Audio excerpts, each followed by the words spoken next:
Hello everyone, हमारा question दिया हुआ है। एसर्शन है बोरोन है smaller first ionization enthalpy than beryllium.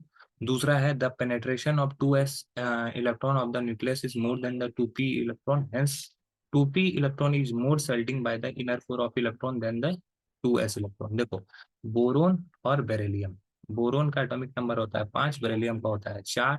ये 1s2 2s2, यहाँ पे 2 2 इसका जनरल इलेक्ट्रॉन है। इसका होता है 1s2 2s2 2p1, यहाँ पे 2 और 3।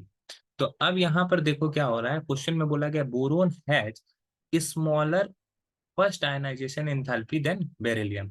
बेरिलियम का फर्स्ट आयनाइजेशन एंथैल्पी क्या होता है, बोरोन का फर्स्ट आयनाइजेशन एंथैल्पी कम होता है। यहाँ पे 2p में एक इलेक्ट्रॉन है, यहाँ पे 2s जो होता है फुलफिल ऑर्बिटल है, मतलब कि s का मैक्सिमम कैपेसिटी कितना इलेक्ट्रॉन रखने का, 2 इलेक्ट्रॉन रखने का होता है। यहाँ पे p में कोई इलेक्ट्रॉन नहीं है, यहाँ पे एस पूरी तरीके से फुलफिल है, और पी ऑर्बिटल जो है इसमें सिर्फ एक इलेक्ट्रॉन है, तो ये आसानी से इलेक्ट्रॉन दे जाता है। फर्स्ट आयनाइजेशन एंथैल्पी इसका लो होगा, इसको ज्यादा एनर्जी लगेगा इसको तोड़ने में, और ये क्या है, इफेक्टिव न्यूक्लियर चार्ज, ये नजदीक भी है और साइज में छोटा भी है, तो इसको ज्यादा एनर्जी लगता है। तो first ionization enthalpy B boron का होता है, ये बात बिल्कुल सही है।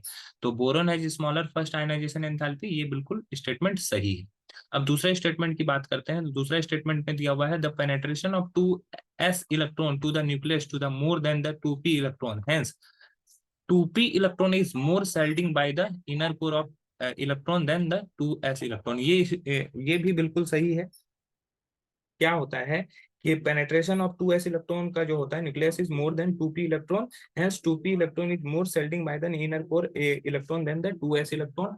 2s इलेक्ट्रॉन में सेल्डिंग इफेक्ट होने की वजह से 2s और 2p की बात करें तो जो पेनेट्रेशन 2s का होता है वो न्यूक्लियस की तरफ ज्यादा होता है 2p की अपेक्षा, इसी वजह से ये ऐसा कर पाता है। तो हमारा रीजन भी सही है, और रीजन सही एक्सप्लेनेशन भी है हमारे एसर्शन का। तो हमारा एसर्शन भी सही है, रीजन भी सही है, और रीजन हमारा सही एक्सप्लेनेशन करता है हमारे रीजन।